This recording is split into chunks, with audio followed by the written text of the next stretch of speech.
Hi guys, what's up? So we're here in New Zealand on Waiheke Island, which is a wine growing area of New Zealand. So all the wines that you get on your shelves back home from New Zealand and anywhere else in Europe will probably come from this region.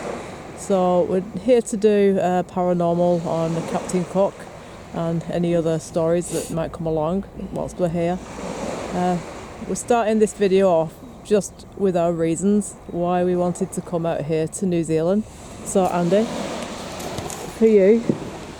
For me, it's going to be one of the furthest places we can go to, travel-wise. Really, it's probably one of the furthest places you can go to, and not only that. But didn't you see someone's YouTube video? It's completely different culture from where you normally are, and not only that. When I was sat watching, I forget what channel it was, and there was a program on, and it said it was one of these chill out programs where there's no talking in it, and it was a train journey from one end of New Zealand, one end of the North Island to the South Island, and it was like, wow. And then it started, and it's one of them you think, oh, I'm not bothered watching this, there's no talking in it, and you watch it, and it was a train journey, and it showed you the landscape and everything like that, and then they go across on the ferry, and it was like, that's amazing. It's like there's the big cities like we're all used to, but once you come out of the cities, there's nobody there, and it's so uninhabited and everything like that. And I thought, that's one place I would love to go to. And you have the culture, the Maori culture and all that lot, and it's just a fascinating place because it is totally different from what you used to day in, day out. And it's just something that I wanted to, at some point, see. Yeah. And I was brought up, obviously, we were watching rugby and things like that, and it was always fascinated me. And you like the Maori dancing, don't you? We started, with the New Zealanders doing the haka and stuff like that, and it was one of them. You weren't bothered about the rugby. That is what you went to see, and it was like when you used to hear them doing that, it was like the Maori culture dancing. It's like all the and it's like, wow, it's just a fascinating thing. So for me, for you, what were your reasons? Well, I've been travelling since 1988 as a single traveller or with friends, and then eventually when I met Andy we started travelling long haul together, and to be honest, New Zealand wasn't even on my map at all until we'll keep this part of the story brief because I don't want to go on about it too much, because I don't want this to be like a depressing video or anything, but people that don't know, or people that don't know us, I was in Christie's Cancer Hospital in 2000, just before the start of COVID, and had the major surgery, womb, ovaries, tubes removed, and 25 lymph nodes for a stage 3 cancer. So whilst I was in there, I took books to pass the time, and I had a copy of Anne Bronte's Agnes Grey on the table, and I thought when I come round I'll start reading that. It's the next book on my list to read. And the last place that me and Andy went to before that was Fiji, and we just loved the South Pacific and the islands and the magic and the mystery of the islands and the pirate stories connected to the islands. So I thought, right, fresh start, whatever long distance place is mentioned in this book, that's where we're going. So I read Agnes Grey by Anne Bronte, and New Zealand was the one place that was mentioned in it, so I thought, right, yeah, why not? That's where we're going to go to New Zealand, that's how we came to be here. But whilst I was having treatment, I did the 25 radiotherapy tunnel shots, and then after that I had 6 10-hour sessions of chemotherapy, which I lost all my hair, everything, and I had 14 months out, and also there was COVID going on at that time, so it was isolation and masks everywhere and all of that going on as well, in the hospital as well as at home. So I was watching Sam Neill's Captain Cook Diaries, which was filmed here, and I thought, you know what, I want to go out there and do that. We'd already thought about New Zealand, and I thought I want to go out to New Zealand and do the Captain Cook journal, the Captain Cook Diary stuff, and Sam Neill did it as like a daytime adventure thing. So what we're going to try and do is get out at night time and do the paranormal on it, see if we can bring any of those famous people from those adventures forward. So to cut a long story short, that's the reason that I personally wanted to come out here to New Zealand. It's a brand new start for us because it's been 5 years since we were in Hong Kong and Fiji, which was our last long distance trip. And this is the beginning of a new chapter, new episode, and thankfully I've now got all clear from Christie's and signed off remission and everything, so we're good. We're back where we started. We come full circle, and now we're going to show you a little bit of where we are. Okay? Oh, so we'll go for a walk down and the bay and everything. Can you just get the camera case? Yeah, so this is all the wine growing region. A few different vineyards here.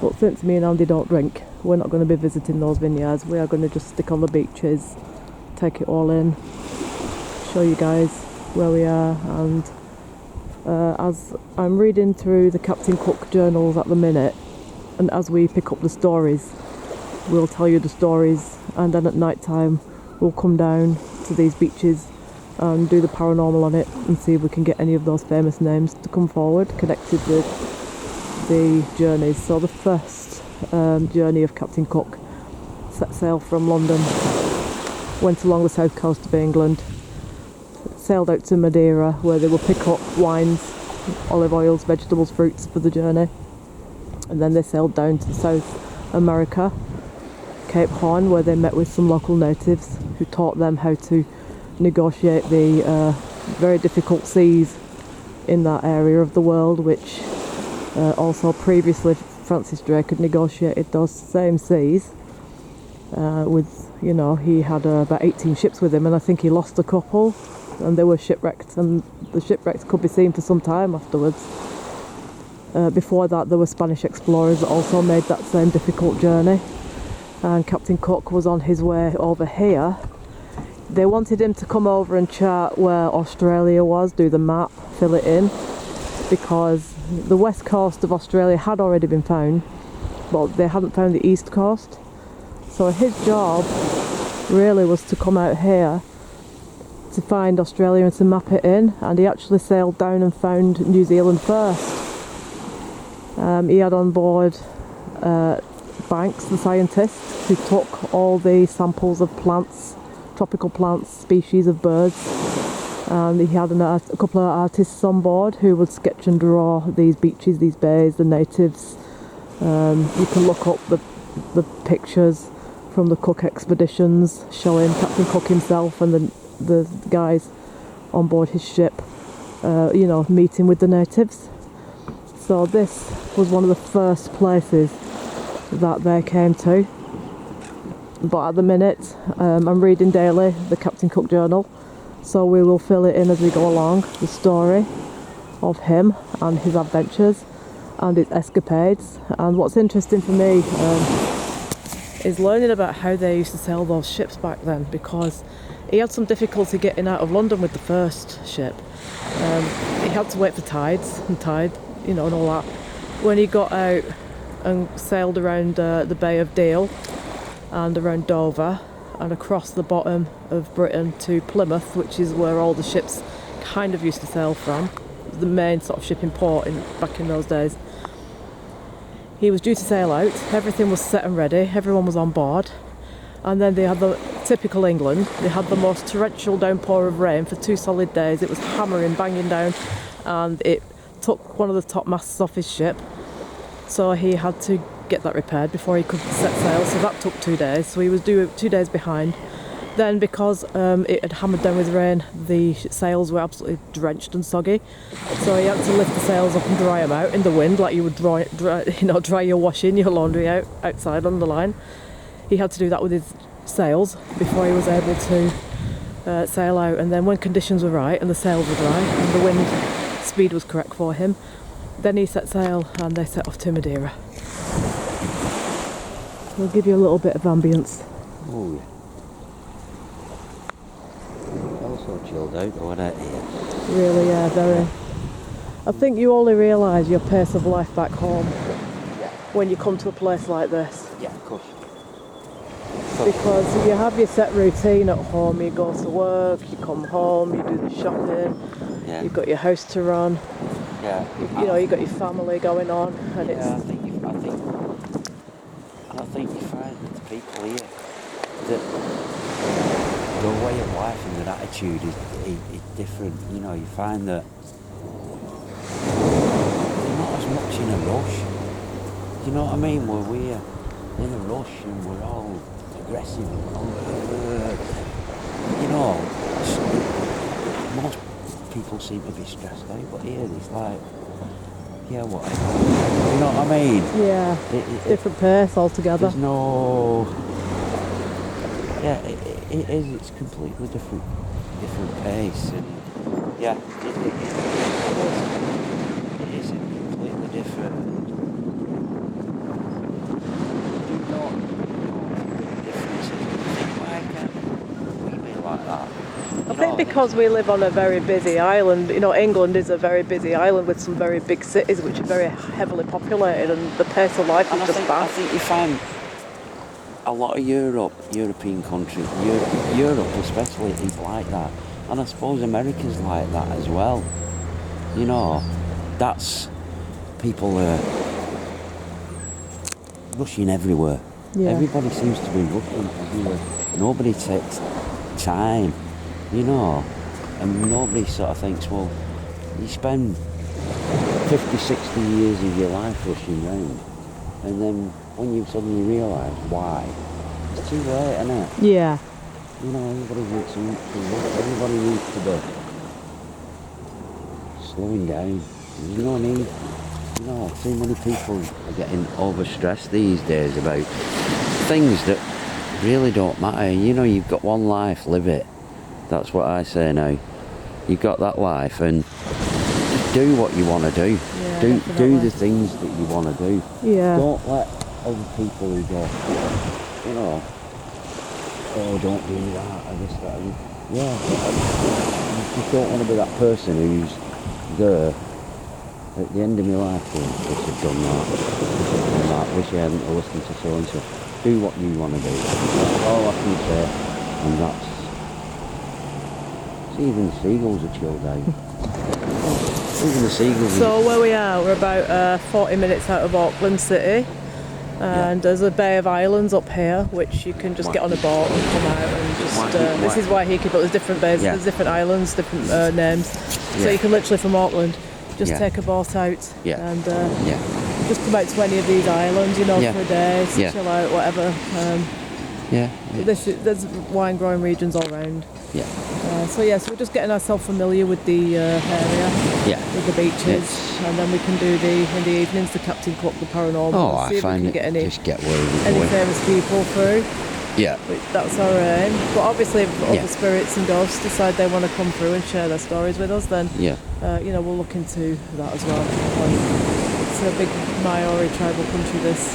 Yeah. It was originally their land before it got populated by the English and the Europeans. And the thing is now, more the New Zealanders, their culture is becoming more and more ingrained in this country now. People are more aware of it, and even the signs and everything are done in English and the Maori language. So it's an obvious thing that over the years, and I think it's happening the same in New Zealand, a lot of the place names now that were given sort of English or European names, they're using the original the Aborigine names as well. It's like Ersrock. It's not called Ersrock now. It's called it's gone back. Umbula, is it? It's gone back to the original name, and people now are not allowed to go up Ersrock because it's a sacred land, which is good because it's the same with the Americans now.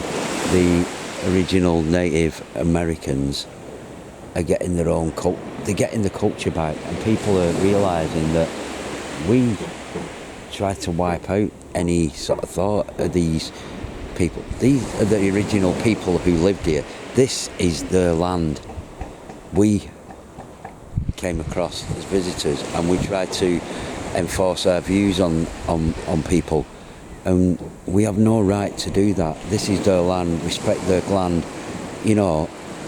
And I'm glad so many places now, like New Zealand, Australia and America, are realising that culture. Yeah, important. And history and heritage. And so this is their country. It's not ours to say, you should be doing this, you should be doing that. Respect their culture, yeah. you know, and they're very peaceful people. Yeah, they are. And what I like is their attitude is you only take from the land what you need. Yeah. You don't take more than you need, and that's you don't need what people need in life is shelter, food, and health. Well, what it is, You don't need. you take all the memories and leave only footprints. Yeah, and that's it. That's it. And when you come to these areas of unspoilt natural beauty, especially these places in the South Pacific Ocean, you realise just how beautiful the earth actually is. And somebody asked me just last week, about visiting different countries, and I said, look, for me, it's not about lying on a sunbed and getting a tan, blah blah blah. It's not about, oh look, I'm going here, blah, I'm going there, whatever. For me, it's about, I want to see the planet that we live on. I want to get round and see all the different parts of this planet and how different it is world over. You know, the natural side to it. It's not about how much you've got, what material things you own, or, you know, boasting and bragging to people about this and that. It's nothing to do with any of that. For us, it's about seeing as much of this beautiful natural planet as much as we possibly can and getting it on film for you guys to watch different parts of the world. And then obviously when it falls dark, then it's about us experimenting, trying to contact spirit people and seeing what we can pick up. But what would be pretty amazing is tonight when we get down to the beach and we start running Spirit Talk, or if we get down to Auckland Harbour, maybe we'll do Auckland Harbour on the next shoot. See if we can get any of these famous names to come through from the Cook expedition, the first expedition. And that will be good because we're not going to use any of the names. We'll just call out and we'll see, and if any of those names come forward, we'll have the names written down like we've done in previous shoots, like the murder mystery at Dale and the Anthony Horowitz murder mystery at the caves in Ingleborough and things like that. We've got the names written down, but we don't mention the names during the shoots, and we just see if those names come forward. And that's how we're going to handle this investigation too. So we're going to be doing it at night time. We're in Auckland now for 5 days, so we're going to pick different parts of Auckland in the evening where there's some history, where there's some Captain Cook history attached. And bearing in mind there's been other sailors coming out here, just haven't documented it. The reason we know so much about Cook is because after his third voyage, when he got killed in Hawaii, they picked up his journal from the ship and brought it back to London and published it in his memory. So we've got so much evidence, documented evidence about Cook, and it's all handwritten by himself. And you can buy that book on the shelves as a Penguin classic, Captain Cook's Journals. And it's just his day-by-day account of life on the seas and what he had to do to keep his ships afloat. Like he was very strict on diet. He made sure there was provisions aboard for the men to have the vitamins they needed with fresh fruit and vegetables. He had a strict diet for them, and anybody who didn't eat what they were meant to eat would get flogged, 12 lashes for not eating their dinner. And for Cook, it was about keeping his ship healthy. if he didn't have a healthy crew, he couldn't sail his ship. So if these guys were refusing their plates of food and drinking the rum instead, he would give them 12 lashes and say that's for not eating dinner, for not getting your vegetables, not getting your vitamins, and not keeping yourself healthy so I can complete this voyage. So it was very important to him. And also people fell overboard, you know, during his cruises sometimes because they would have like too much rum. He used to give them a rum portion every day. Obviously they helped themselves to more than what they were supposed to have. And then you get drunken sailors falling overboard into the ocean, couldn't get them back and they would drown. So then he'd have to go ashore into the nearest kind of port and then find people who would be happy to join his ship to replace the people that had been drowned.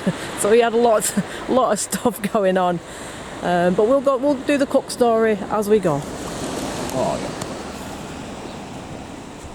For those people who don't know who Captain Cook is, he was born in Yorkshire, England, and he went to Whitby to train in shipbuilding.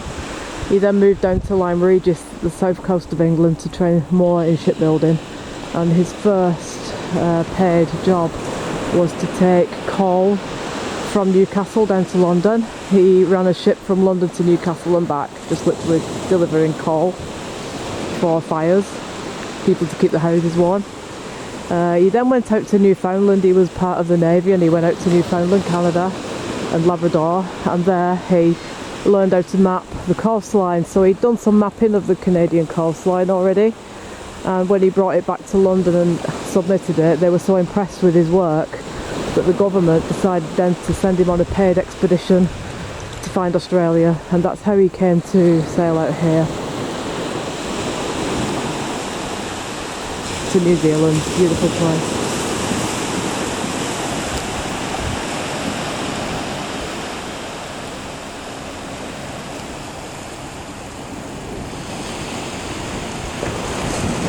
We'll shut up now talking and give you a little view, an ambience view of where we are right now.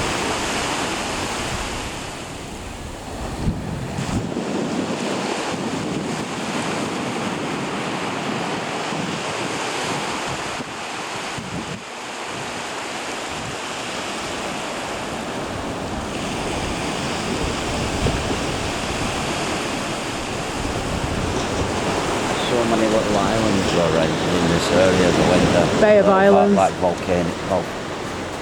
volcanic islands. It's called, the whole area is called Bay of Islands. Yeah. So you literally get on a boat from Auckland harbour. You can sail out to one or all of them. This is a popular one because it's the wine growing region is here. Yeah. But it's actually called Bay of Islands. So from, if you lived and worked in Auckland City, you could literally at the weekend just jump on a boat to one of these islands and have a day on the beach with the kids or whatever, or chill out on your own and get out of the city for a bit.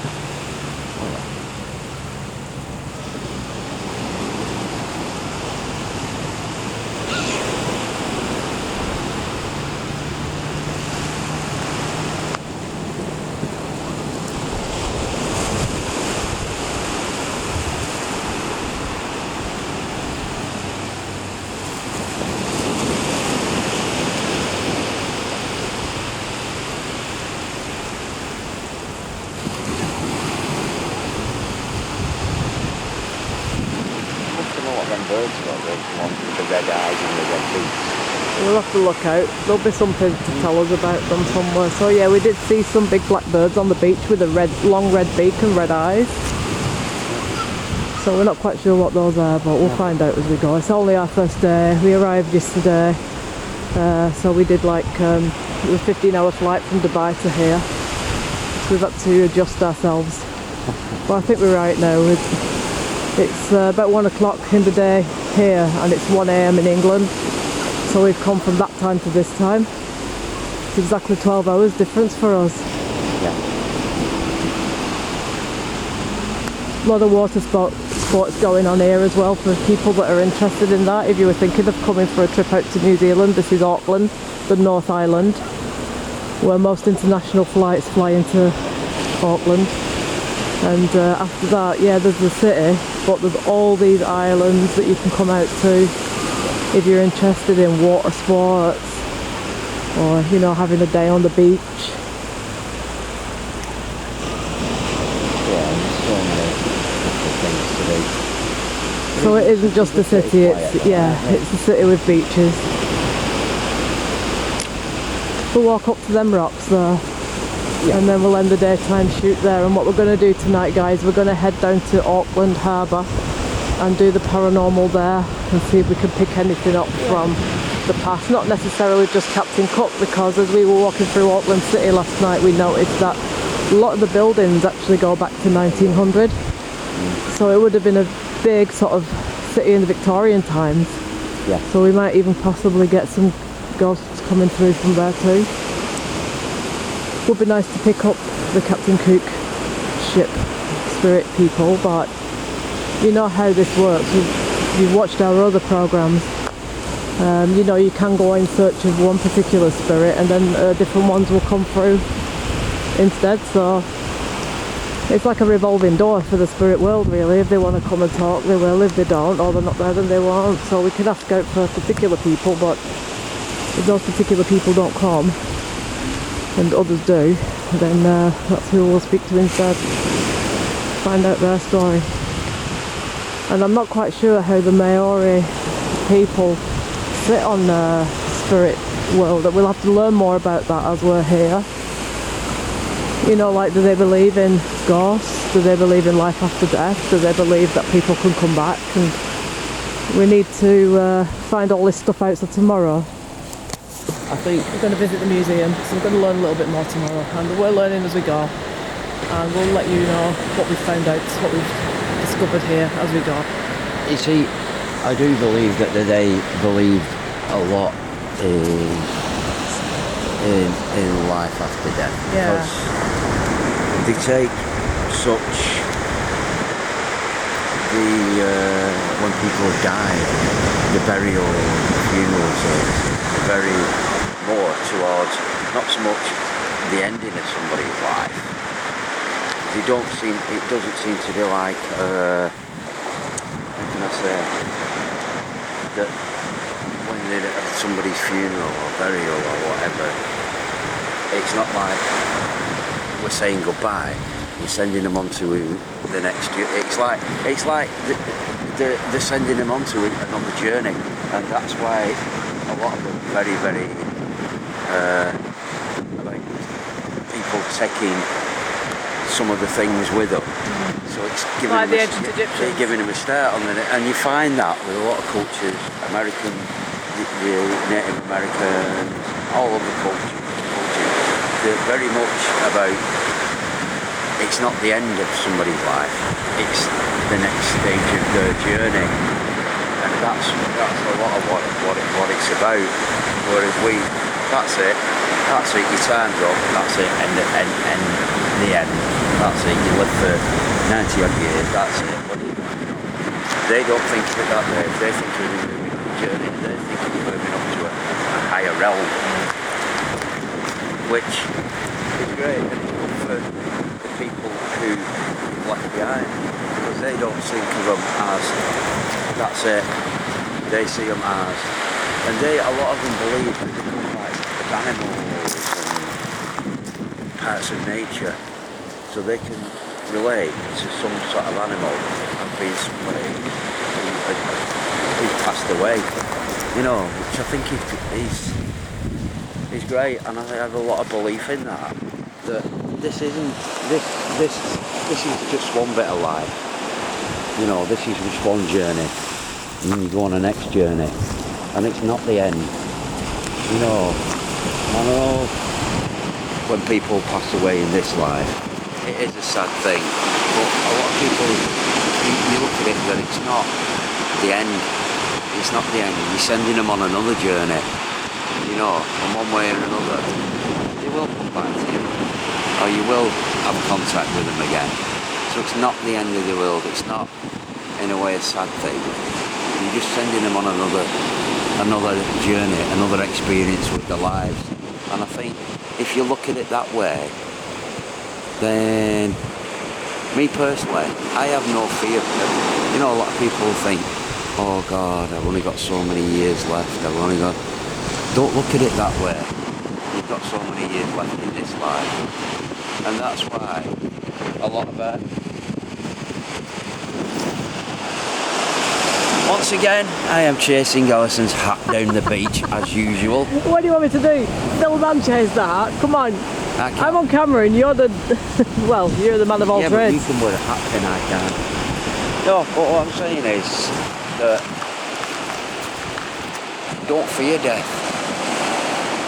Because a lot of people do that. They go to places and what happens if you passed away while you were there? Then don't look at it like that. I have absolutely no fear of dying. You know, and I don't have that fear because I know it's the next part of my journey.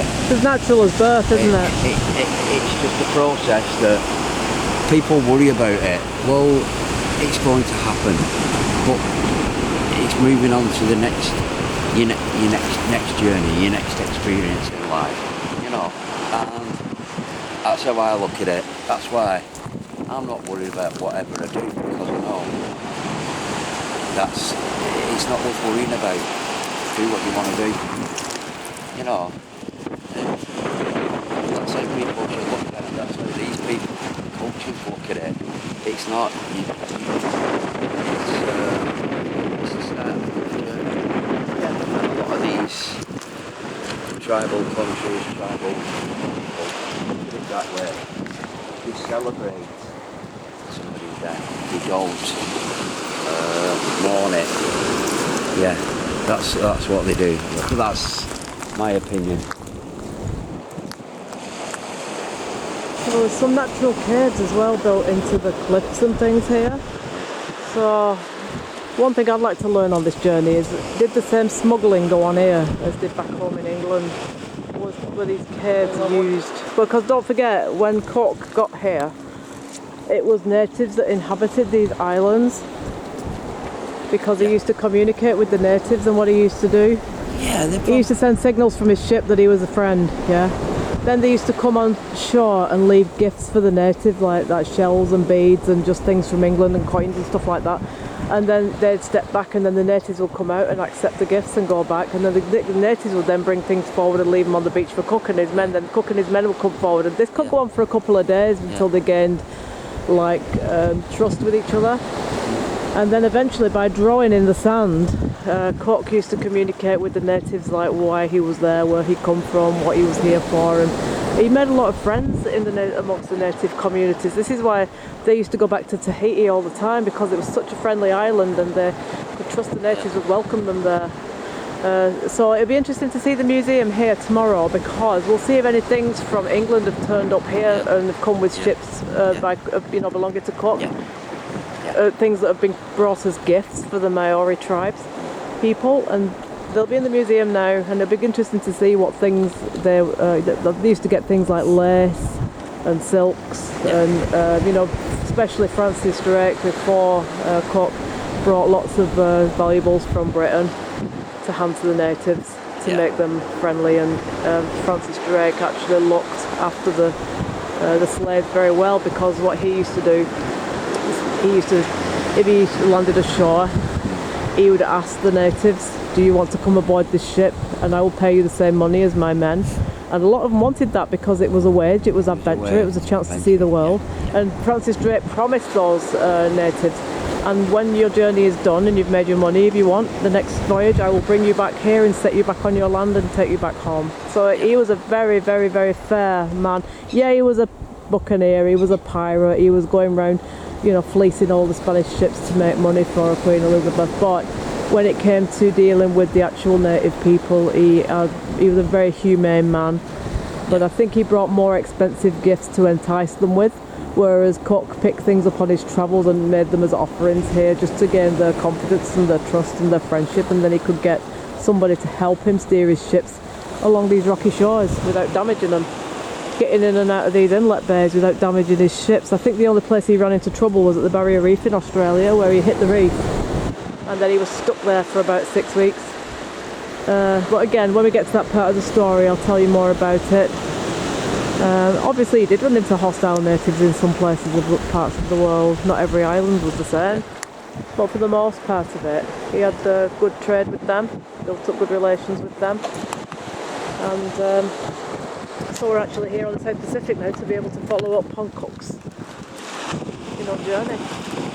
No better place to do it than here. Oh, exactly. So I think we'll end the video here, and tonight we're going to go down to Auckland Harbour. Yeah. And we're going to do our first paranormal shoot tonight, so we're going to check out a bit more of the history of Auckland City, and then we'll do the paranormal from there tonight. And later on in the week, next couple of episodes, we'll do some beaches at night time and try and communicate with Captain Cook and his crew. Anybody else who wants to come forward. So once again, many thanks for joining us. Thank you for liking and subscribing. We'll show you as much as New Zealand as we can whilst we're here, and we'll tell you little bits of our own personal journeys and our personal life stories whilst we're here. For those people who've been watching us from day one and perhaps want to know a little bit more about us too. Yeah. And so thanks guys, and we'll see you soon. We'll see you tonight at the at Auckland Harbour, and we'll do some paranormal, some history from there. Okay. See you later.